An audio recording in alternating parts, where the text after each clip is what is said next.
আমরা মেলান্ধ উমিরউদ্দিন high school থেকে পশ্চিম দিকে দেউলাবাড়ি রোডে 200 তালের চারা রোপণ করার জন্য গর্ত খনন করছি। আসসালামু আলাইকুম। কৃষি সম্প্রসারণ অধিদপ্তর মেলান্ধ উপজেলা শাখার উদ্যোগে আমাদের কৃষি সম্প্রসারণের বৃক্ষরোপণ কর্মসূচির আওতায় 200 তাল গাছ রোপণের কর্মসূচি আমরা উপজেলার কৃষি অফিস থেকে হাতে নিয়েছি।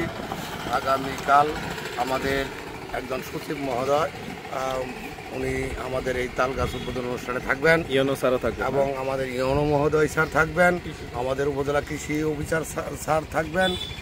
আমরা সকল উপসহকারী কৃষি অফিসার যারা আছি তারা সবাই উপস্থিত থাকব। আমরা ইতিমধ্যেই আরও 4400 বেল, নিম, জাম, কাঁঠাল চারা বিতরণ করেছি, 400 আমের চারা বিতরণ করেছি, 200 নারিকেল চারা বিতরণ করেছি। এখন আমরা তাল গাছগুলো নিজ হাতে রোপণ করার জন্য আমরা মাঠে চলে এসেছি। আপনাদের সবার সহযোগিতা চাই এই বৃক্ষরোপণ কর্মসূচিকে সফল করার লক্ষ্যে। এই বর্ষাকালে আমরা প্রতিজনই যেন আগ্রহের সাথে বৃক্ষরোপণ করি। সবাইকে ধন্যবাদ। সবাই এই উদ্যোগের সাথে সহযোগিতা করার জন্য একান্তভাবে অনুরোধ জানাচ্ছি। আসসালামু আলাইকুম।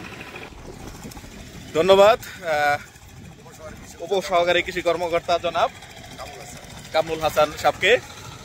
তো আমাদের আজ গর্ত করার কাজ চলমান আছে। আগামীকাল আপনারা যারা তালের চারা রোপণে অংশগ্রহণ করবেন, দয়া করে মেলান্ধ উমিরউদ্দিন থেকে পশ্চিম দিকে দেউলাবাড়ি রোডে চলে আসবেন। ধন্যবাদ।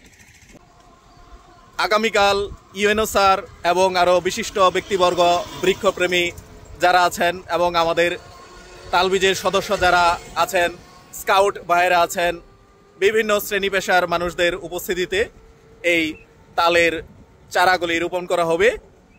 বর্ষাকাল চলছে, বৃক্ষ রোপণের উপযুক্ত সময়। তাল গাছের উপকারিতা আপনারা জানেন। তাল গাছ মূলত বজ্রপাত প্রতিরোধী। এগুলি দীর্ঘজীবী গাছ, মোটামুটি 80 থেকে 100 বছর পর্যন্ত বাঁচে। তো আমরা বরাবর তালের বীজ বপন করেছি।